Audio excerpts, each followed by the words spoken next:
Nu skal vi helt ind til tænderne. Det som vi har glædet os til hele ugen, eller i hvert fald som jeg har glædet mig til. Og tjek en gang, hvor meget du selv kan se af hestens tænder. Det er faktisk ikke ret meget. Du kan se hestens fortænder. Hvis du åbner her i siden, kan du måske se dens hængstetænder. Og mærker du ind her i siden, kan du gå ind og mærke den allerforreste kindtand. Gør det med tommeltotten, vend den her vej. Pas på, at hesten ikke bider dig i fingrene. Men så kan du faktisk komme ind og mærke den forreste kindtand. Enkelte af kindtænderne kan du se her på siden. Kan du mærke her på siden? Du kan selvfølgelig ikke se dem, men du kan mærke dem her på siden. Og det er alt, hvad du kan se.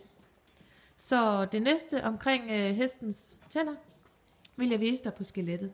En ting, du da lige kan lægge mærke til, det er her, når hesten gaber eller spiser, hvordan underkæben er bevægelig.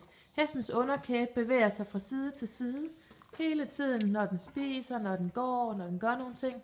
Så skal hestens underkæbe være fri bevægelig til begge sider. Drejer hesten til højre, skal din hest kunne skyde sin underkæbe til venstre og modsat. Det sker også hos dig. Du kan prøve at mærke efter i din egen krop.